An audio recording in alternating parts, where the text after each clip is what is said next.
अस्सलाम वालेकुम नाज़रीन, मैं इरफान असगर और आप लोग देख रहे हैं O2 स्पोर्ट्स पे PSL की स्पेशल ट्रांसमिशन। और इस वक्त इस ट्रांसमिशन में हमारे साथ जो एक्सपर्ट ओपिनियंस देंगे वो हैं हुमायूं नज़ीर साहब हैं, काशिफ मजीद साहब हैं और कादिर ख्वाजा हैं। मैं आप सबको वेलकम करता हूं।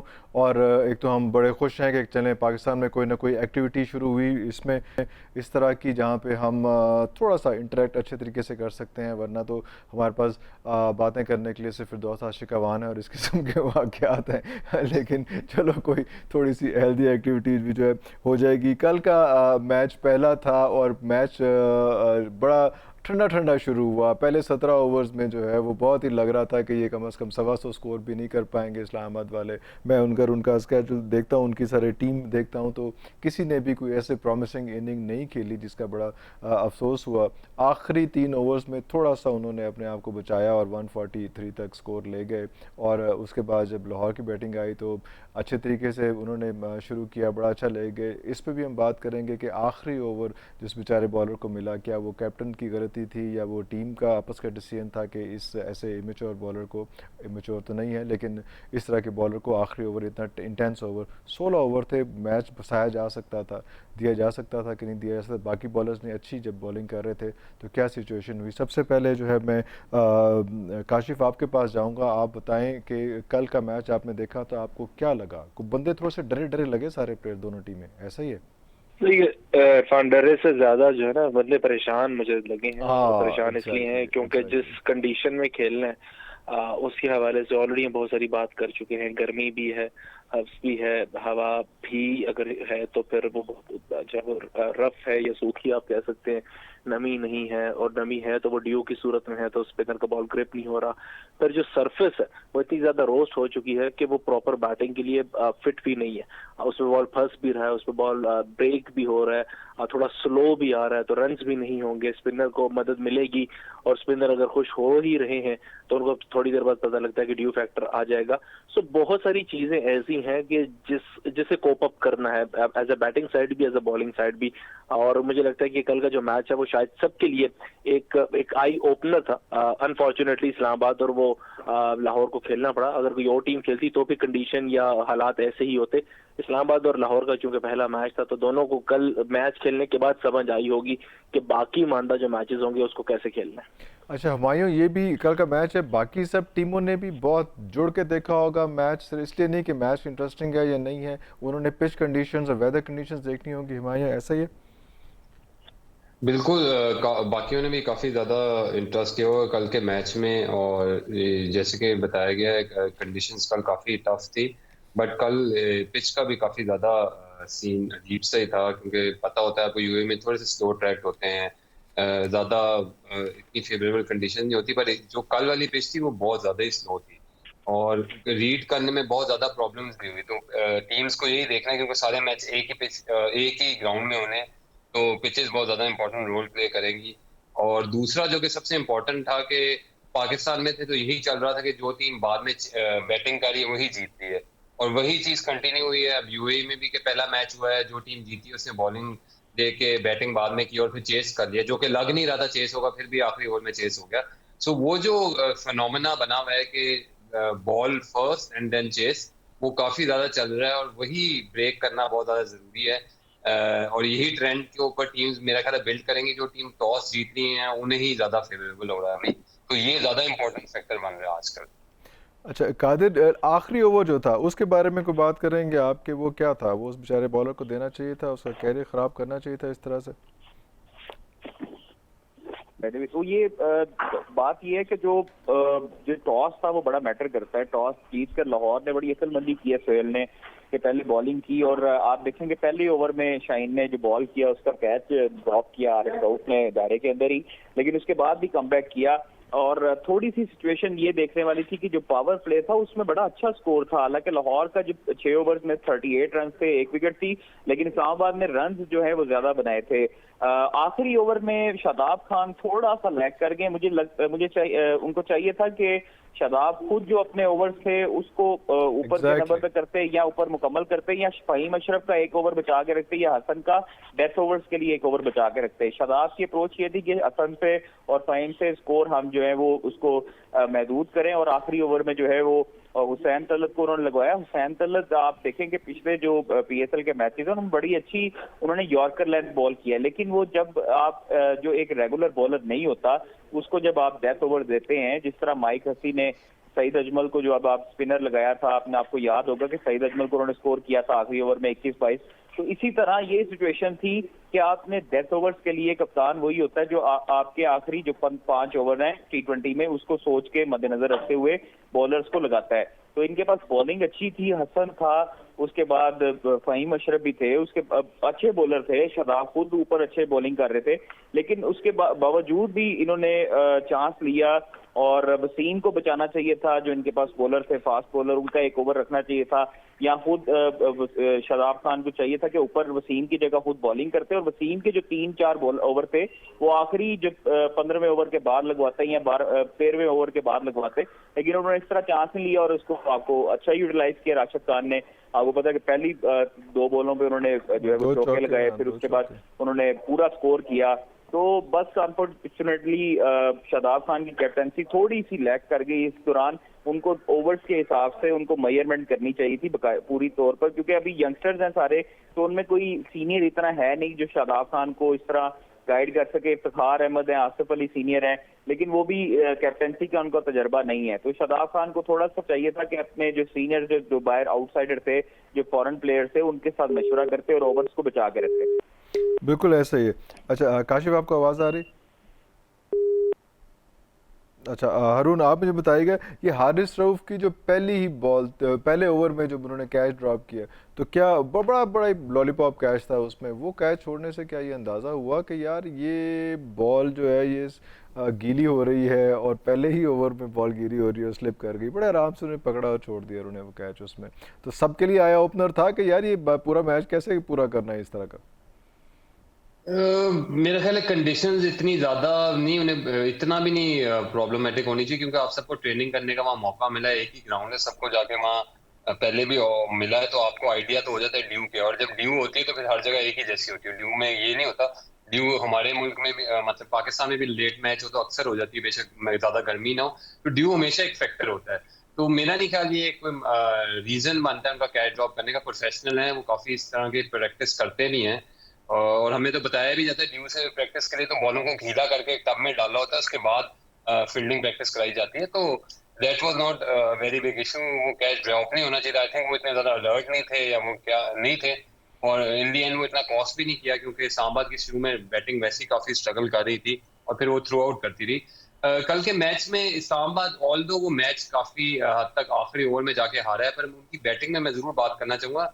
उनकी बैटिंग में भी जो प्रॉब्लम नजर आई है हमें, वो ये आई है कि उन्होंने बहुत ज्यादा हिटर्स रख रहे हैं या बहुत ज्यादा बंदे इस तरह के रख रहे हैं जो अपने स्पॉट के पक्के प्लेयर्स नहीं है। उनको एक इस तरह का एंकर रोल का एक बैट्समैन चाहिए मिडल ऑर्डर में या ऊपर, जो कि अगर आपको एक टीम ऐसे इस तरह की पिचेस मिल जाए जहाँ पे आपको बैटिंग करनी है, ज्यादा कम स्कोर होता है बट आपको आखिर तक लेके जानी है, इस तरह की कोई पिच मिले तो आप फिर जरा इम्प्रूव या अच्छी बैटिंग करें, क्योंकि कल के सारे बैटर्स उनके बस उन्हें समझ नहीं आ रही थी कि 8-9 बॉलें डॉट हो रही है तो अब हम क्या करें, they were just going for different shots. अगर वो ज्यादा देर उस पिच पे रहते तो मेरा ख्याल है थोड़ा और स्कोर कर भी सकते थे, क्योंकि एंड पे आप देख सकते हैं एंड पे आके सबको मौका मिला है रन करने का, उधर लाहौर की तरफ से राशिद खान को।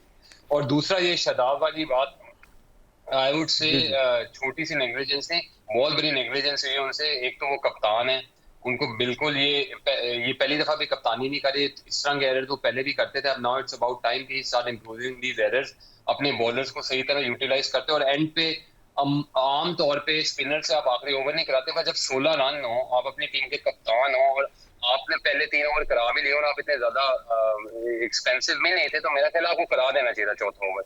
आपने अगर हुसैन तलत को इतने क्रूशल स्टेज पे आपने बॉल दे दी जिन्होंने पूरे मैच में बॉल कराई नहीं, और जिस तरह की समझ आ रही थी कि समझ भी नहीं आ रही पिच किस तरह की है, तो I think that move was not a very brave move. ऐसे मौकों में ब्रेव मूव करनी पड़ती है तभी आप मैच जीतते हैं, तो थोड़ा सा नहीं, मेरा ख्याल है काफी हद तक उनकी कप्तानी में एरर हो गया था यहाँ पे।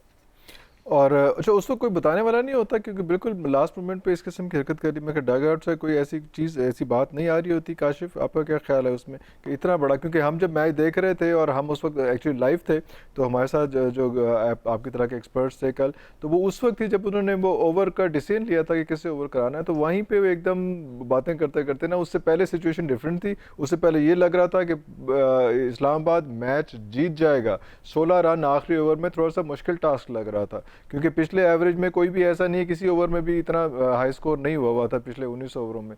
तो वो काशिफ, उस वक्त हम लोग तो एकदम शॉक हो गए थे कि ये एक ब्लंडर हो गया है। तो आप जब कल मैच देख रहे थे तो आपका भी यही अंदाज़ा था काशिफ? देखिए, दो चीजें हैं। एक तो हम आखिरी 7 बॉलों को देखेंगे। 7 गेंदों पे 22 रन रहते थे, तो हसन अली को छक्का लगा और उसके बाद आखिरी ओवर में 16 रन रह गए। तो जो मोमेंटम है वो टीम लाहौर के साथ हो गया। बड़ा क्रूशल छक्का था जो हसन अली को ने कंसीड किया। दूसरा, शादाब काफी देर अपने आप को बचाते रहे, क्योंकि बेन डंक जो है वो मुसलसल क्रीज में मौजूद रहे 19वें ओवर तक। तो शादाब मुसलसल अपने आप को बचाते रहे कि अगेंस्ट लेफ्ट हैंडर वो बॉल ना करें, क्योंकि विद द स्पिन जो है वो बेन डंक की आर्क में आ सकती है बॉल और बड़ी हिट लग सकती है, इसलिए वो अपने आप को सेव करते रहे। और सेव करते करते वो 20वें ओवर तक चले गए। अब 20वें ओवर की अगर बात करते हैं तो आइदर शादाब या फिर हुसैन तलत। शादाब के साथ इशू ये था कि आपने शायद देखा हो इस पूरे मैच में ना फवाद अहमद से बॉल प्रॉपर ग्रिप हो रहा था, ना शादाब से बॉल प्रॉपर ग्रिप हो रहा था। ड्यू फैक्टर इतना ज्यादा था कि फवाद अहमद की फुल टॉस बॉलें जा रही थी और शादाब जो वो आधी विकेट पे टिपे दे रहे थे। सो इसलिए आई थिंक शादाब के पास और कोई ऑप्शन नहीं था कि वो हुसैन तलत को लगाते। हाँ, ये हम बात जरूर कर सकते हैं कि शादाब पहले अपने ओवर गुजार लेते, लेकिन मुसलसल और शादाब का जब बॉलिंग स्पेल चल रहा था तब से बेन डंक जो है वो स्ट्राइक में मौजूद थे और हम रन ले लिए थे। एक एक्स्ट्रा कवर चौका था, एक कट पे चौका जो है वो, तो 10-11 रन 12 रन उस ओवर में बन चुके थे। तो नॉर्मली जब 10-12 रन एक लो स्कोरिंग ओवर मैच में बन जाते हैं तो बॉलर अपने आप को साइड पे कर लेता और उस एंड 6 ओवर को ले आता है। तो आई थिंक कप्तानी से ज्यादा मुझे ये लगता है कि कल हालात जो है वो कंट्रोल में नहीं आए शादाब के। जहाँ तक आखिरी ओवर की बात, यही कल आखिरी ओवर अच्छा कर देते तो हीरो बन जाते। ज्यादा पुरानी बात नहीं, हमने देखा था कि शेन वॉटसन से वो 2.5-3 साल के बाद ओवर जो है वो करवाया था कोयटा ग्लैडिएटर्स से अगेंस्ट कैरन पोलार्ड, और वो भी इसी तरह मीडियम पेसर आके उन्होंने की थी और पोलार्ड पे ओवर गुजार दिया था, बल्कि आउट भी उनको कर दिया था। सो चांस लिया गया, कंडीशंस ऐसी थी कि स्पिनर से बॉल हो नहीं रहा था और इसलिए फिर वो मीडियम पेसर को आजमाना पड़ा। अनफॉर्चुनेट रहे कि मीडियम पेसर उनके पास सिर्फ हुसैन तलत ही था। तो इस तरह की छोटी छोटी चीजें हो जाती हैं। हुसैन तलत की 2 बॉलें डॉट हो जाती, आज इस्लामाबाद यूनाइटेड मैच जीता होता। तो इसी डिसीजन को हम सारे प्रेज कर रहे होते हैं कि देखिए कितना अच्छा डिसीजन लिया कि कैप्टन होते हुए भी अपने आप को जो है वो बॉलिंग पे नहीं लाया और एक यंगस्टर को चांस दिया, यंगस्टर ने अपनी मेडल जो है वो प्रूव की। So it's a part and parcel of cricket. बिल्कुल ठीक हो गया। कल ये भी लगा कि राशिद खान जो है वो थोड़ा सा, हमें लगा कि Rashid Khan game change, bowling में भी उनका बड़ा अच्छा स्पेल रहा, बैटिंग में भी 5 बॉलों पे 15 रन 3 चौके और 300 की एवरेज के साथ उन्होंने किया। तो राशिद खान एक डेफिनेटली लाहौर के लिए जो है वो बड़ा अच्छा साबित हुए हैं। अभी हम ब्रेक पे जाएंगे और ब्रेक से वापस आके हम बात करेंगे कराची किंग्स की और मुल्तान सुल्तान की, कि आज का जो मैच होने वाला है उसमें क्या सूरत हाल बनेगी।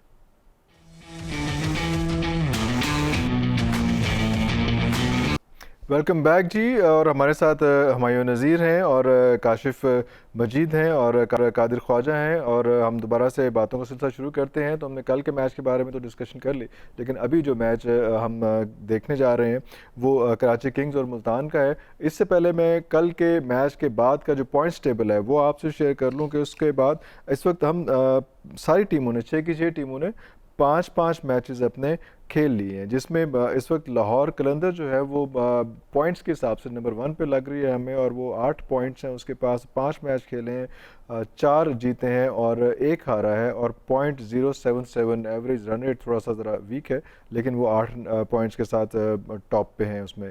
कराची किंग्स हैं, 5 मैचेस हैं, 3 मैचेस जीते हैं, 2 मैचेस उन्होंने हारे हैं, 6 पॉइंट्स के साथ जो हैं वो .69 रन रेट इनका इस वक्त सबसे बेहतर चल रहा है। पेशावर ज़ल्मी है, 5 मैचेस उन्होंने भी खेल लिए हैं, 3 मैचेस जीते हैं, 2 मैचेस हारे हैं, .27 का रन रेट है, और पॉइंट्स टेबल पे ऑब्वियसली 6 पॉइंट्स, 3 मैचेस जीते हैं तो 6 पॉइंट्स के साथ हैं। इस्लामाबाद 5 मैचेस 3 जीते हैं, 2 हारे हैं, 0.145 का रन रेट है इनका, और ये भी 6 पॉइंट्स के साथ है। मुल्तान सुल्तान और कलर ये जो क्वेटा ग्लैडिएटर्स हैं ये ज़रा स्ट्रगल कर रहे हैं अभी तक। मुल्तान 5 मैचेस खेले हैं, 1 जीता है और 4 हारे हैं, -0.244 का इनका रन रेट है और सिर्फ 2 पॉइंट्स के साथ अभी बैठे हुए हैं। ग्लैडिएटर्स जो हैं इस बार जो बड़ी फेवरेट टीम होती है हर बारी, सबसे आखिर में है, 5 मैचेस खेले हैं, 1 जीता है और 4 हारे हैं, और 0.936 की एवरेज है 2 पॉइंट्स के साथ। और ये जो एवरेज है, अगर ये सारे मैचेस जीत भी जाते हैं, ऐसी हम जरा इस पे बात कर लेते हैं कि सारे मैचेस जीत भी जाते हैं तो काशिफ क्या बनेगा इनका, जो पॉइंट्स रन रेट इतने बुरे हैं इन लोगों के ग्लैडिएटर्स के? अगर वो सारे मैच जीत जाते हैं तो डेफिनेटली रन रेट जो उनका वो ज्यादा अच्छा हो जाएगा, इम्प्रूव भी कर जाएंगे। लेकिन इंपॉर्टेंट फिर भी ये होगा कि वो आसपास की जो टीमें हैं उनकी भी मेहनत कर ले, वो करते रहे कि आप आपसे जीजिए और आप आपसे जीजिए और आप आपसे हार जाए। ये वाले जो सिनेरियो है वो उनके साथ लगा रहेगा। लेकिन इम्पोर्टेंट क्या होगा टीम के पर्सपेक्टिव से कि वो जो एक मोराल डाउन हुआ है वो वापस आ जाएगा। तो टीम्स की जब हम बात करते हैं तो इन लॉन्गर रन में हो सकता है कि इस फ्रेंचाइज क्रिकेट में, इस पीएसएल में जो वो शायद इतना अच्छा परफॉर्म ना करने के बावजूद भी वो ना क्वालिफाई कर पा रहे हो, लेकिन जो कमिंग सीजन होगा उसके लिए टीम जलन होगी। क्योंकि आप जब बहुत बुरी तरह हार जाते हैं किसी भी टूर्नामेंट में तो टीम जो है नॉर्मली टूट फूट का शिकार हो जाती है, और क्वेटा ग्लैडिएटर्स ये नहीं चाहेगी कि ऐसा हो, क्योंकि वो पिछले जितने भी पीएसएल के सीजन रहे हैं उसकी बहुत कंसिस्टेंट टीम रही है। इस सीजन में आके अनफॉर्चुनेटली अच्छा परफॉर्म नहीं कर पाई, तो इसीलिए उनकी ख्वाहिश जरूर होगी कि बाकी माना जितने भी मैचेस आ रहे हैं उनके पास, उसमें से एटलीस्ट 2, 3, 4 जितने भी वो जीत सकते हैं मैचेस जीते। क्वालिफाई करना ना करना वो बात की बात है, लेकिन एटलीस्ट वो जो टीम का मोराल है वो कायम दायम रहे और टीम का जो कॉम्बिनेशन है वो अगले सीजन के लिए कायम दायम रहे। बिल्कुल ठीक है। अच्छा, आज के अगर मैच जो है उन दोनों पे बात करें, मुल्तान सुल्तान और कराची किंग्स की, तो हम ये देखते हैं कि इनके आपस में अभी तक पीएसएल में 6 दफ़ा इनका टाकरा हो चुका है, जिनमें से ऑड सिचुएशन है 5 दफ़ा कराची ने जीता है और 1 दफ़ा सिर्फ मुल्तान सुल्तान ने जीता है।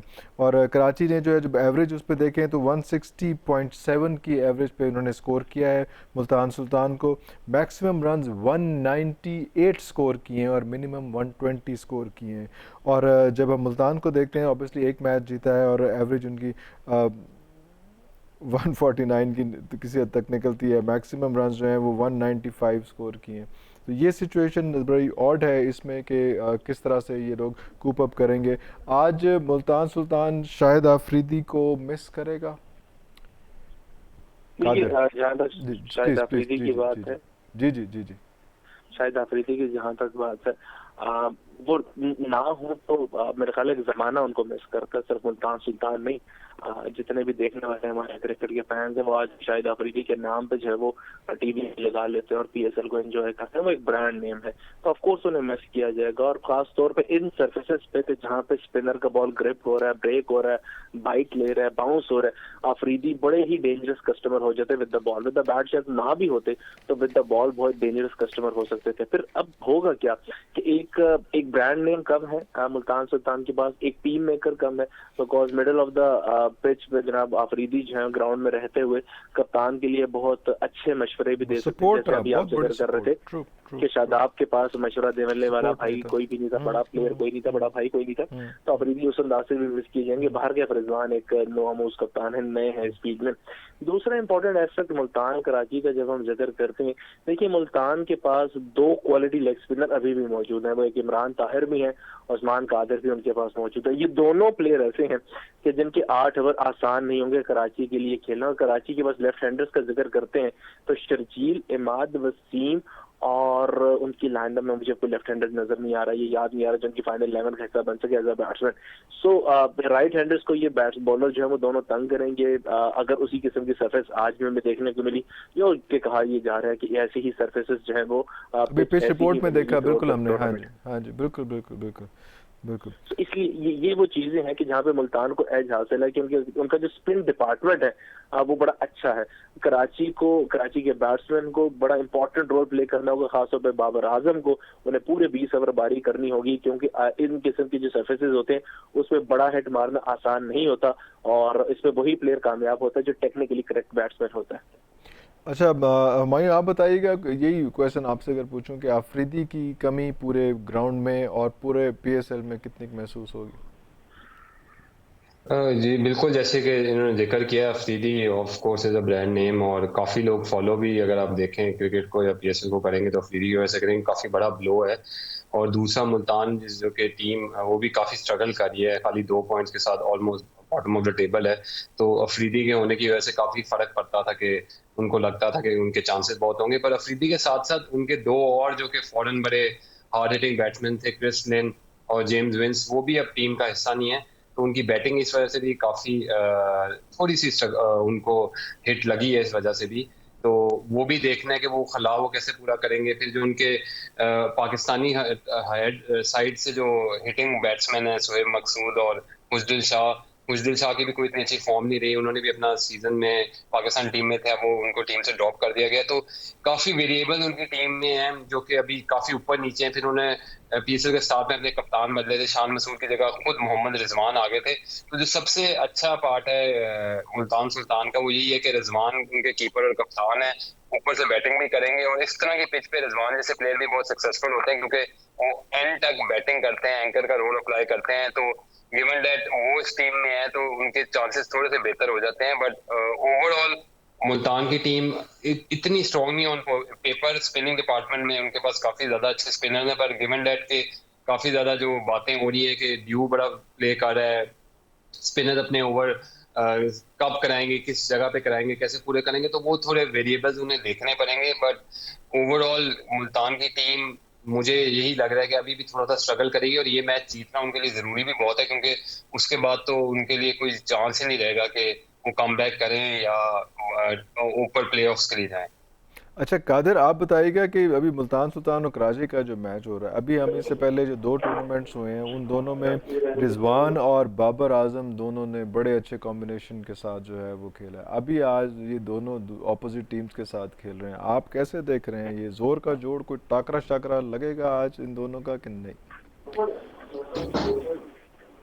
देखिए, Babar Azam world class player हैं। कराची की जो खुशकिस्मती है, उनके पास प्लेयर बहुत तगड़े हैं बनिस्बत मुल्तान सुल्तान के। देखें, इमाद वसीम है, बाबर आजम है, अब उसके बाद अरशद इकबाल हैं, केन क्रिस्टन हैं, जो क्लार्क हैं, मार्टिन गुप्टिल हैं, मोहम्मद आमिर हैं, तो सारे ही इंटरनेशनल प्लेयर्स हैं। उसके बाद मोहम्मद नबी हैं जो ऑलराउंडर हैं, दुनिया के नंबर 1 ऑलराउंडर हैं। देखिए, शर्जील खान और बाबर आजम जब ओपनिंग पे आएंगे तो आप उनसे क्या एक्सपेक्ट कर सकते हैं कि 6 ओवर्स में कम से कम जो है वो 70 प्लस या 75 प्लस। मोहम्मद नबी अवेलेबल नहीं है कराची के लिए, मोहम्मद नबी नहीं है अवेलेबल, नहीं आ रहे, नहीं अवेलेबल। अच्छा जी मोहम्मद नबी कराची के लिए अवेलेबल नहीं। अच्छा, देखिए, शर्जील खान और बाबर आजम है, जी जी बिल्कुल, अच्छे बैट्समैन हैं। और बनिस्बत मुल्तान सुल्तान के तो रिजवान के ऊपर काफी जिम्मेदारी आयद होगी, जिस तरह शान मसूद कप्तान थे और अब जो है वो रिजवान ने कप्तानी संभाली है। शाहिद अफरीदी का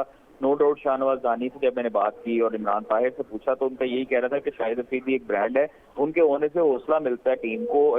अब शाहिद अफरीदी के बाहर होने की वजह से काफी सेटबैक्स देखने को मिलेगा इनको। हमाद आजम भी जो है वो अभी भी क्वारंटीन में है, तो ये थोड़ा सा इनके लिए होगा। खुशदिल शाह की बिल्कुल सही बात की कि वो इस तरह की परफॉर्मेंस नहीं दे रहे जिस तरह की जो है वो कराची की टीम की परफॉर्मेंस है, और जेल हुई हुई है टीम।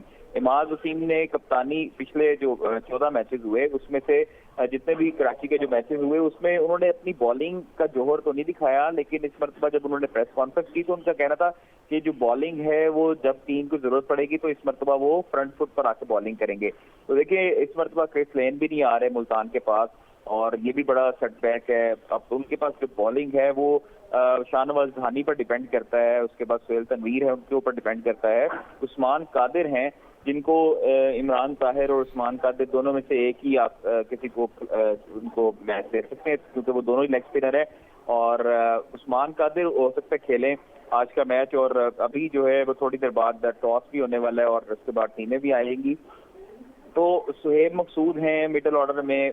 अब इनका जो कंपैरिजन है वो मेरे हिसाब से आज का डू एंड डाई वाला मैच है। अगर 5 मैचेस हार चुके, मतलब 5 मैच हो चुके हैं, छठा मैच है मुल्तान का और कराची का, तो आज कराची को फर्क नहीं पड़ेगा। कराची तो पॉइंट टेबल पर नंबर 2 पर है और उनकी पॉइंट रेटिंग भी अच्छी है। सिर्फ मुल्तान को आज अगर अपने सारे मैचेस बकी है, जो 5 मैचेस हैं, वो अच्छी रन रेट से जीतेंगे, तभी उनका कोई चांस होगा कि वो चौथे नंबर पर जो है उनको किसी जो अब टीम आएगी आगे चौथे नंबर पर उसको रिप्लेस कर सके। तो मुश्किल है। और मुझे टू बी वेरी ऑनेस्टली, और ये देखा जाए तो कराची किंग्स बहुत हॉट फेवरेट है। और आपको पता है कि यूएई की कंडीशन में आपके बाबर आजम, शर्जील खान, उसके बाद इमाद वसीम, उनके जो बैट्समैन हैं वो बहुत तगड़े हैं बनिस्बत दूसरी टीमों के।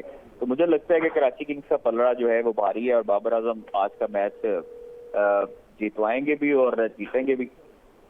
बिल्कुल ठीक है। अच्छा, टॉस की क्या सिचुएशन है? टॉस इसमें जीत लिया है कराची ने और मेरा ख्याल है बैटिंग ही करेंगे वो, ऐसा ही लग रहा है उसमें, ऐसा ही है। कराची ने टॉस जीता और बॉलिंग कर रहे हैं, पहले बॉलिंग कर रहे हैं। वाह, लवली। ठीक बॉलिंग कर रहे हैं। टॉस जीतेगा है प्लेइंग 11 में जो टॉस जीतेगा वो, हाँ जी, जो टॉस जो जीतेगा टॉस जीतेगा वो बॉलिंग ही बता करेगा। देता हूँ कि इमाद वसीम, बाबर आजम, शर्जील खान, नजीबुल्लाह जागरान, सारा परेरा, गुप्टिल, वॉल्टन, कासिम अकरम, वकास मकसूद, मोहम्मद आमिर और अरशद इकबाल हैं प्लेइंग 11 में कराची किंग्स के। लवली, ठीक हो गया। अच्छा, मैं ये पूछा था कि रिजवान अभी जिस तरह से बात भी कर रहे हैं, लेकिन रिजवान जब पीएसएल का पहला हमारा पोर्शन हुआ था तो उसमें उतना कॉन्फिडेंस, अच्छा तो खेले थे, उतना कॉन्फिडेंस नहीं था। लेकिन जितना बीच में ये 2 टूर्नामेंट्स खेलने के बाद जब वापस आए हैं तो अब रिजवान की बॉडी लैंग्वेज जो है वो ग्राउंड में वो किस तरह की होगी, और ख़ास तौर पे जब शाहिद आफरीदी भी बड़ा भाई जो होता है ग्राउंड में वो भी नहीं है, और रिजवान जो है वो इतना अच्छा अपना 2 स्पेल करके आए हैं टूर्नामेंट्स का और बड़ी अच्छी कीपिंग में भी और स्कोर भी बड़ा अच्छा करके आए हैं।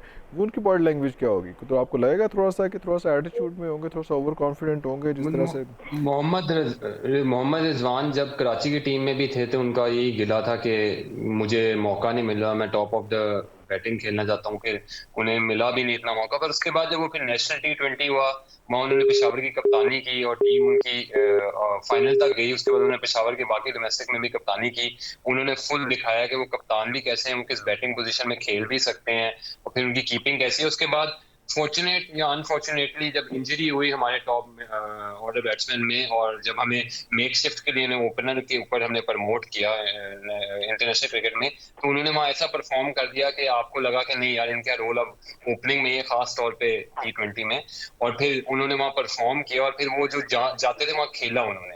फिर उन्होंने बैटिंग भी इस तरह की करके दिखाई कि अगर पिच मुश्किल है तो वो एंकर का रोल देर तक करेंगे, आराम से खेलेंगे, हिटिंग करेंगे। अगर पिच और किस्म की है तो वो उस तरह खेलेंगे। तो वो बहुत इंटेलिजेंट बैट्समैन के तौर पे आए। और उसके बाद उनके कैप्टनसी के स्किल भी आप देखते हैं नेशनल लेवल पे भी कि वो काफी ज्यादा बाबर आजम के साथ वो जेल करके दोनों मिलकर कप्तानी कर रहे होते हैं और उनको आइडियाज भी दे रहे होते हैं। तो रिजवान जिसे कहते हैं इस सीजन के one of the best pick या one of the best player नजर उभर के आए हैं, जो कि ट्रांजिशन कर गए एक अच्छे प्लेयर की तरफ, जो कि बन रहे थे और अब वो आहिस्ते आहिस्ते दिन ब दिन इम्प्रूव करें। तो रिजवान की कप्तानी भी हमें देखने को मिलेगी, रिजवान की बैटिंग भी देखने को मिलेगी। पर वही वाली बात कि मैं जब टीम देखता हूँ तो मुझे लगता है उनकी टीम को इतनी जबरदस्त है जिसको रिजवान इतनी अच्छी तरह कंट्रोल कर सकते हैं, क्योंकि ऑफकोर्स जिस तरह के लोग हैं आपने उनके साथ ही खेलना है, तो वहां पे वो थोड़ा सा स्ट्रगल करते हैं। पर ओवरऑल कप्तानी मिल गई उन्हें मुल्तान सुल्तान की, जो वो चाहते हैं वो कर सकते हैं। और उनकी बैटिंग इस तरह की है भी कि वो लंबी खेल के मुल्तान को अच्छा स्कोर दे सकते हैं। तो of course he is an improved good season campaigner. और अब देखने को भी मिलेगा मुल्तान की बैटिंग में कि अब वो किस तरह खेलते हैं और किस तरह को टीम को लेके जाते हैं। बिल्कुल ठीक है। अभी हम एक छोटा सा ब्रेक लेंगे और ब्रेक के बाद जो है वो यहीं से डिस्कशन शुरू करेंगे। ये मैच आज का मुझे लग रहा है कि अच्छा होगा क्योंकि मुल्तान सुल्तान ने स्ट्रगल करनी है और कराची जो है उसने अपना स्कोर मेंटेन करना है क्योंकि लाहौर जो है उससे ऊपर जा चुका है। छोटी सी ब्रेक लेते हैं, उसके बाद हम पॉइंट्स टेबल पे और बाकी बातें दोबारा डिस्कस करेंगे। Thank you.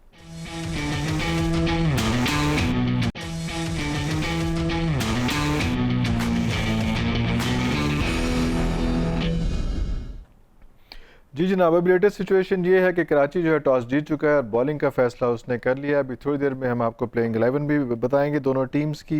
अभी हमारे पास जो है हुमायूं नज़ीर हैं और काशिफ मजीद हैं। इनसे हम जैसा से पहले 11 आ भी गई है, आ गई है, तो चले मैं शेयर बता ही भी कर दें। जी लेता जी हूँ। प्लीज़ बता दीजिए ताकि उसके बाद Karachi won the toss and they elected to bowl. Karachi के अंदर जी कप्तान इमाद वसीम, बाबर आजम, शर्जील खान, नजीबुल आज़ाद, इंतसार परेरा, मार्टिन गप्टिल, चार्लिक मोल्टन, कासिम अकरम, वकास मकसूद, मोहम्मद आमिर और अरशद इकबाल। जबकि मुल्तान की तरफ से मोहम्मद रिजवान कप्तान, रहमतुल्लाह, उसके बाद शुएब मकसूद, अली रूसो, हैतमायर, खुशदिल शाह, सोहेल तनवीर, सोहेल खान, इमरान ताहिर, शाहनवाज धानी और इमरान खान। इमरान खान अगर आपको पता हो कि जो टेस्ट में होते थे, इमरान खान सीनियर हमारे टेस्ट बॉलर थे, वो उनको लेके जा रहे हैं। तो अगर मैं थोड़े से आपसे चेंज कर लूँ उनके कॉम्बिनेशन का, तो कराची एक बैट्समैन थोड़ा कम खिला रही है। लगता था कि मिडिल ऑर्डर में वो दानिश अजीज को खिलाएंगे, पर उन्होंने नजीबुल्लाह ज़दरान को चांस दिए, तो एक ऑलराउंडिंग ऑप्शन वो ज्यादा जा रहे हैं। जबकि मुल्तान की साइड पे सुहेल खान बॉलिंग ऑप्शन में नजर आ रहे थे कि जो उनकी बॉलिंग फास्ट बॉलिंग डिपार्टमेंट में उन्होंने पिछले मैच भी खेले थे, पर इस दफा उन्होंने ये सप्लीमेंट्री पिक में रिप्लेसमेंट पिक में इमरान खान को सिलेक्ट किया था, तो वही खेल रहे हैं। तो इस तरह के कॉम्बिनेशन बने हैं और दोनों टीमें स्पिन डिपार्टमेंट पे भी काफी रिलाई कर रही हैं और हमें नजर यही आ रहा है कि इंटरेस्टिंग मैच होगा और ये ज्यादा स्पिन डिपार्टमेंट के ऊपर ही मैच होगा, क्योंकि दोनों ने जो अपने पक्के स्पिनर से उनको सिलेक्ट किया है। हाँ जी काशिफ, आप क्या कहते हैं इस बारे में? देखिए, जो टीम की सिलेक्शन है वो ये बताती है कि दोनों टीमें जो है उनकी सोच यही है कि जो स्पिन होगा वो बॉलर वो इस मैच को बना सकेगा। कराची की बात अगर हम करें तो बड़ा हैवीली रिलाई करेगा बाबर आजम पे कि वो किस अंदाज से बैटिंग करती है। दूसरी तरफ इमाद वसीम जो है वो विद द बैट अच्छा परफॉर्म करने की सलाहियत रखते हैं। मार्टिन गप्टिल के लिए बहुत मुश्किल होगा यहाँ की गर्मी में सर्वाइव करना, बिकॉज वो इंतहाई ठंडे मौसम से इंतहाई गर्म मौसम का जो है सफर कर रहे हैं। तो दूसरी तरफ अगर मैं मुल्तान की अगर बात करूं तो उनके पास चांस है कुछ इस दफा नया करके दिखाते, इस दफा पहले बैटिंग करके जीत जाए। और पहले बैटिंग करते हुए उनके पास ये एडवांटेज जरूर है कि उनको कल के मैच की जो है वो सिचुएशन का पता है, तो उनके जहन में आइडिया होगा कि 150 से ऊपर का जो स्कोर होगा बड़ा ही डिफेंडेबल स्कोर है। और फिर दूसरी बारी करते हुए आज ड्यू भी बहुत ज्यादा नहीं होगी। कल के मैच में हमने ड्यू को भी ज्यादा देखा था, आज ड्यू भी नहीं होगी, तो उनके जो स्पिनर्स हैं वो बॉल ग्रिप कर सकते हैं। तो मेरा ख्याल है कि ये बराबर का मैच होना चाहिए। गो के मुल्तान की बैटिंग लाइनअप की अगर देखा जाए तो उसमें कोई बहुत बड़े नाम नजर नहीं आ रहे, तो वो भी हैवीली डिपेंडेंट है अपने कप्तान रिजवान पे कि रिजवान किस अंदाज से इनिंग्स खेलते हैं, और रिजवान की जो परफॉर्मेंस है आई थिंक वो डिफाइन करेगी मुल्तान सुल्तान की बैटिंग को। अच्छा, इमाद वसीम जो है आपको सॉरी मैं यहाँ पे मैं सॉरी करेक्शन करना चाहूंगा। मुल्तान की टीम 4 फास्ट बॉलर्स के साथ गई है, सोहेल तनवीर, इमरान खान, शाहनवाज धानी और सुहेल खान। वो स्पिनर एक ही इमरान ताहिर को लेके गए, तो ये जरा करेक्शन है कि उन्होंने स्पिन डिपार्टमेंट में जरा कम ही रिलाई किया है। मुझे लगा था उन्होंने उस्मान कादिर को खिलाया है, सो उन्होंने उस्मान कादिर नहीं है, क्योंकि उस्मान कादिर हमें ग्राउंड में नजर आ रहे हैं, लेकिन वो आपका इमरान ताहिर जो है वो एक्शन में है और उस्मान कादिर सिर्फ ग्राउंड में इर्द गिर्द घूम रहे हैं। तो मेरा भी ये ख्याल था कि ग्राउंड में है तो शायद वो खेल रहे होंगे, लेकिन वो उन्होंने वो तो नहीं किया। 4 फास्ट बॉलर्स के साथ जा रहे हैं, तो उनको लग रहा है उनके स्पिनर्स के लिए कोई इतना ज्यादा नहीं है, तो वो फास्ट बॉलिंग ऑप्शन के लिए जा रहे हैं, जो कि मेरे लिए भी एक शॉकिंग है। हमें तो वैसे ही लग रहा था प्री रिक्विजिट है कि स्पिनर्स के साथ जाएंगे। ये एक नई स्ट्रेटेजी है, देखते हैं मुल्तान इसको कैसे कोप करती है, but they are going with less spinner and more fast bowler. अच्छा, शायद थोड़ा सा ये भी इशू है कि इस वक्त वहाँ पे टेम्परेचर जो है वो अबू धाबी में 37 है, जबकि यहाँ पे इस्लामाबाद आप देखें तो हम 43 को टच कर रहे हैं। तो ये जो सुबह का टाइम है उसमें तो शायद उन्होंने कहा हो कि अभी पिच उस तरह से बिहेव नहीं करेगी जिस तरह से उसने कल रात को बिहेव किया था, क्योंकि कल वहाँ पे 9 बजे मैच शुरू हुआ था, अभी यहाँ पे उधर अबू धाबी टाइम पे 6 बजे मैच शुरू हो रहा है। तो अभी जो है वो बहुत गर्मी है वहाँ पे, शायद वो उसका चांस लें, लेकिन वो तो अभी थोड़ी देर में पता चल जाएगा। वो कहते ना घोड़ाते घोड़े मैदान, पता चल जाएगा कि स्ट्रेटेजी क्या है, किस तरह से उन्होंने जो है वो खेला है। शायद शाहनवाज धानी को उन्होंने फेवर किया है, क्योंकि वो भी अच्छा टूर्नामेंट के PSL के बीच में जो है उनको एक मौका मिला कि वो गए वहाँ पे पर 2 मुल्कों का टूर किया, 1 मुल्क का टूर किया और वहाँ से वापस आए और आके वो कैसे परफॉर्म करेंगे। मैं पूछ रहा था कि इमाद वसीम जो है वो क्योंकि पहले स्क्वाड का हिस्सा नहीं रहे नेशनल स्क्वाड का, तो वो इस वक्त किस तरह से लेके चलेंगे? बाबर आजम ज़्यादा जोश में है, ज़्यादा एनर्जी में है, और इमाद वसीम की क्या स्ट्रेटजी होगी? काशिफ, ये सर पहले हम शायद ये जब मार्च में चल रही थी पीएसएल तो ये तस्वर किया जा रहा था कि पहले लेग के लिए इमाद वसीम को कप्तान में गैर हो सकता है, जो सेकंड लेग होगी उसके लिए बाबर आजम को कप्तान बना दीजिए। अब ऐसी कोई सिचुएशन है नहीं। इमाद वसीम की जहां तक बात करते हैं, अच्छे लीडर हैं, कराची के लिए टाइटल भी जीत चुके हैं, डिफेंडिंग चैंपियन भी हैं, पाकिस्तान की टीम में नहीं भी रहे तो कहीं ना कहीं क्रिकेट खेलते नजर आ रहे हैं। मुख्तलिफ लीग्स में अब उनको इन्वाइट किया जाता है, जिसका मतलब ये है कि एक ऐसे प्लेयर हैं कि जो कि ब्रांड बनता जा रहा है, दुनिया भर में क्रिकेट खेलते हुए नजर आ रहे हैं, ऑस्ट्रेलिया में नजर आ गए, इंग्लैंड में नजर आ गए, कैरेबियन प्रीमियर लीग खेली, सो मुख्तलिफ जगहों पर खेलते रहे हैं और खेल रहे हैं। और फ्रेंचाइज क्रिकेट की जब हम बात करते हैं उसमें ऐसा ऐसा एन होते नजर आ रहे हैं। अच्छा, दिलचस्प बात ये होती है जब भी इमाद वसीम का मैं जिक्र करता हूँ जो कि इस्लामाबाद से उनका ताल्लुक है, तो मैं अमूमन ये देखता हूँ कि वो पाकिस्तानी बैट्समैन जो खासतौर पर बड़े सीजन कैंपेनर है, शोएब मलिक, कामरान अकमल, इनके होते हैं नया बॉल नहीं करते या इन पे बॉल कम करते हैं, और जो गोरा बैट्समैन है उसको वो अपनी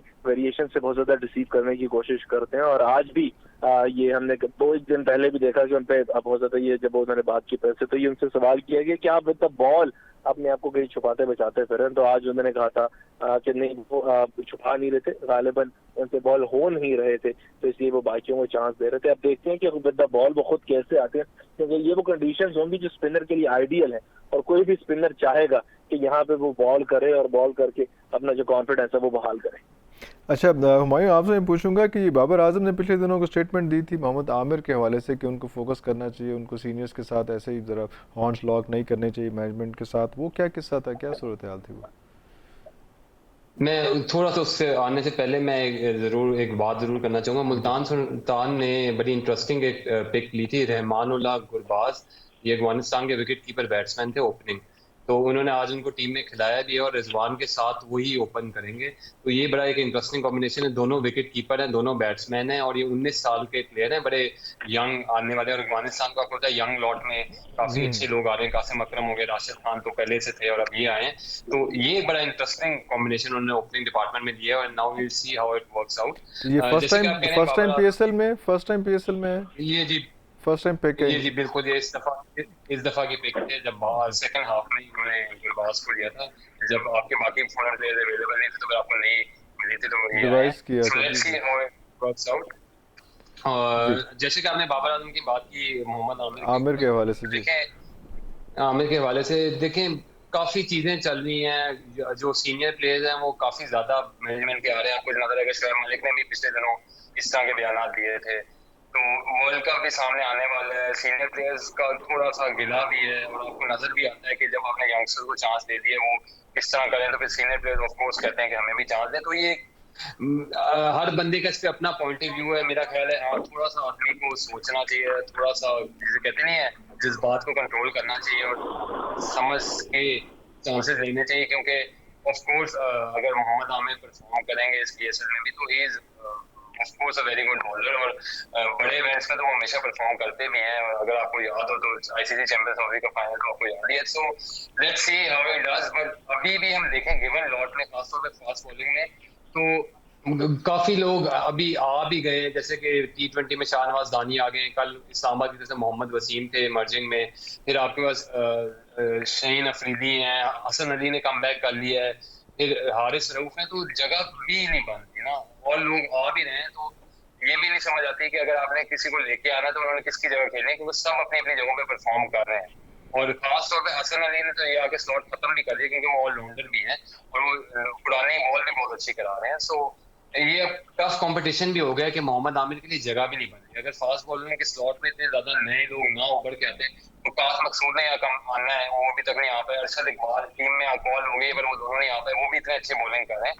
सो जगह बहुत टफ है फास्ट बॉलिंग में, तो इस वजह से भी आमिर की जगह बन रही है। अगर होती स्लॉट तो जरूर कंसिडर किए जाते, तो उनको भी ये देखना चाहिए कि आजकल के यंग लॉट और जो अवेलेबिलिटी है उनकी इसलिए भी जगह पे जगह बन नहीं रही, but still he should work hard, और जब भी ओपनिंग हो तो उनके लिए हमेशा जगह। अच्छा काशिफ, मैं आपसे पूछना चाहूँगा कि मिसबाह उल हक ने पिछले दिनों ये जो पिछली सीरीज़ थी उससे पहले कहा था वो बड़ा रिजर्वेशन थी उनकी शजील खान के हवाले से कि वेट बहुत ज़्यादा है तो वेट लॉस करेंगे तो ओपनिंग कराऊंगा, ऐसे नहीं कराऊंगा, वो सिचुएशन चल रही थी, तो उसको अब शजील खान ने उसको माइनस में करना है, उसको कहना है कि नहीं जी मैं इतने वज़न के साथ भी भारी भरकम जिस्म के साथ भी जो है मैं ये देख के बैट कैसे घुमाता हूँ, देखे मैं क्या क्या कर लेता हूँ। Is it so Kashif? देखिए तो शर्जील से भी आगे हम आजम खान तक पहुंच गए हैं, तो ये जो वेट था और ये फिजिकल फिटनेस थी, ये तो शायद पुरानी बातें हो गई हैं। और फफ डू प्लेसी जो है, उन्होंने भी ये मैसेज उनके तवज्जुह से दुनिया भर को पहुंचा दिया है थ्रू सोशल मीडिया और थ्रू डिफरेंट जगह कि वेट इतना मैटर नहीं करता। आप अपने वेट के साथ भी अगर अच्छी स्किल रखते हैं और रन्स कर रहे हैं, परफॉर्म कर रहे हैं, तो आप खेल सकते हैं। सो अब आई गेस ये जो डिबेट मिकी आर्थर एरा में चली थी कि सिर्फ जो फिटनेस होगी वो पहला नंबर होगा और जो स्किल है किसी भी बॉलर या बैट्समैन की वो दूसरा नंबर पे है, वो पीछे जाती जा रही है। अब स्किल जो है टॉप पे हो गई है, बिकॉज अब आराम से हम कहते थे कि जनाब वो वेट तो उसका ज्यादा है लेकिन स्किल उसकी बहुत अच्छी है और वो रन करता है और वो परफॉर्म करता है, तो इसलिए वो खेल रहा है। सो आई गेस शर्जील के पास भी अपॉर्चुनिटी है परफॉर्म करें, दोबारा से कंटेंशन में आज ऑलरेडी वो टीम के साथ गए हैं, ज्यादा चांस नहीं मिला बिकॉज बाबर और रिजवान बड़ा अच्छा खेल रहे थे। सो ये PSL दोबारा से उनके पास चांस है और उम्मीद है कि वो रन कर पाएंगे। अच्छा, ये कल हमने जब डिस्कशन हो रही थी तो उसमें काशिफ आपसे भी मैं इसी हवाले से बात करूंगा कि ये PSL का जो दूसरा लेग हो रहा है, इस दूसरे लेग के शुरू होने से पहले हमने इंग्लैंड की और जो अगला है उसकी टीम्स अनाउंस कर दी थी, तो क्या ऐसे रुक नहीं सकते थे कि हम इंग्लैंड और वेस्ट इंडीज़ की टीम ये लेग के बाद अनाउंस करें ताकि थोड़ी सी एनर्जी लेवल हो इन टीमों में, इन प्लेयर्स में, कि हो सकता है कि हम अभी जा सकें उसमें। और जैसे आजम खान को अभी पता है कि वो जो भी करेगा वो अनाउंस हो गया, भाई वो जा रहा है, तो थोड़ा सा एनर्जी लेवल और होता है। ऐसे ही होता है कि वो जो भी करेगा ना, बोर्ड के पास एक बड़ा अच्छा ऑप्शन होता है कि किसी भी प्लेयर को अनफिट डिक्लेयर करा के उसको ड्रॉप कर देते हैं या किसी भी प्लेयर के हवाले से कोई हाँ, ये नॉर्मल हो जाता है अगर वो बिल्कुल ही जीरो परफॉर्म करे। यासिर शाह का रेफरेंस दे रहे हैं कि वो कह रहा था कि मैं अनफिट नहीं हूं, मुझे कुछ नहीं हुआ, और वो कहते हैं नहीं तुम्हें चोट लगी हुई है, भाग जाओ ऐसे।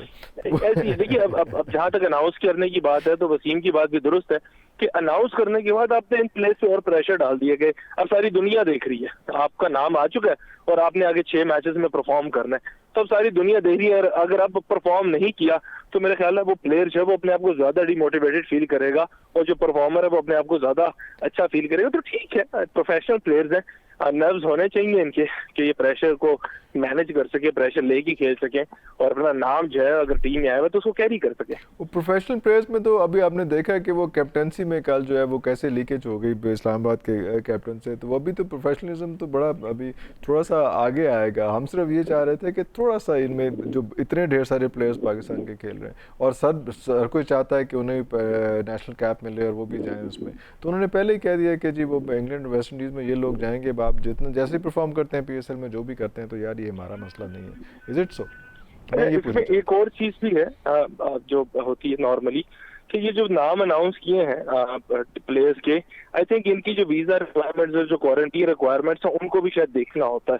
सो मोस्ट प्रॉब्ली ये मीडिया डिपार्टमेंट ही बता सकता है कि उन्होंने इतनी जल्दी क्या थी नाम अनाउंस करने की। और वसीम की जो प्रेस कॉन्फ्रेंस में उन्होंने तो परफॉर्मेंस बेस्ड बात कर दी, लेकिन आई एम नॉट श्योर कि इंग्लैंड जाना और मेरे ख्याल में फाइनल के 1-2 दिन बाद ही फ्लाई कर जाना है, तो क्या किस अंदाज से ये क्वारंटीन रिक्वायरमेंट और वीजा रिक्वायरमेंट ये सारी चीजें पूरी करेंगे। बिल्कुल ठीक है। हमारे इसी बात पे क्विकली आपका एक जवाब, क्योंकि बिल्कुल हम क्लोजिंग के करीब हैं। देखें, ये इस पे ये हो सकता था कि टूर्नामेंट के 4-5 दिन या फर्स्ट हाफ के बाद कर सकते थे अनाउंस, क्योंकि ये प्लेयर ऑलरेडी खेल रहे हैं तो इनको आगे ले जा सकते थे। पर मेरा ख्याल है कि जो अनाउंसमेंट भी कर दी है, आपके पास लॉट भी यही थी, आपने बाकी जो ऑप्शन थे उन सारों को भी ट्राई कर लिया था, 1-2 बंदे आपने नए लाने थे, आपने उनको ट्राई कर दिया है। तो मेरा ख्याल है भी नहीं कि कोई ऐसा एक्स्ट्राऑर्डिनरी बैट्समैन बाहर था जो कि इस PSL में परफॉर्म करता या बॉलर था तो वो आ जाता। जो नाम चल रहे हैं पिछले 1 साल से वही ज्यादा कंसिडर किए गए हैं, बाकियों को आपने ट्राई कर लिया, नए 2 आप आजम खान को मिडल ऑर्डर में गए हैं। सो आई थिंक इतना बड़ा डिफरेंस नहीं है और आप PSL देख भी लेंगे तो आपको पता भी चल जाएगा कि जो नाम सिलेक्ट हुए हैं वही अभी गिवन लॉट में जरा हमारे कौन सी बस लास्ट एक जुमला, कौन सी टीम जीत रही है आज? कराची बहुत ज्यादा मुझे लग रहा है उनके chance. Rizwan? Multan Sultan. Oh lovely. मेरा ख्याल इसका मतलब है कि जब हम वापस आते हैं, अब हम क्लोजिंग की तरफ जा रहे हैं, जब वापस आएंगे तो ये भी देखेंगे, हो सकता है कि हमारे आप लोग हमें आपने नहीं बताया यार, मुझे आप लोगों ने किसी जगह छोड़ा ही नहीं है, बीच में तीसरी टीम ही कोई नहीं है, तो मैं करूँ। लेकिन मुझे जो लग रहा है वो कराची जीतेगा, लेकिन हमदर्दियाँ जो मेरे रिजवान के साथ है, मुल्तान सुल्तान के साथ है। नाज़रीन, कराची टॉस जीत चुकी है और बैटिंग का उसने फैसला किया है और अभी थोड़ी देर में मुल्तान जो है वो बैटिंग के लिए उतरेगी और यकीन जाने बड़ा मज़े का मैच होने वाला है, बड़ा मज़े का इनका आपस का कंपटीशन होगा और इंशाल्लाह हम मैच के बाद दोबारा आपसे मिलेंगे और इस पर डिस्कशन करेंगे। टिल देन, खुदा हाफिज़।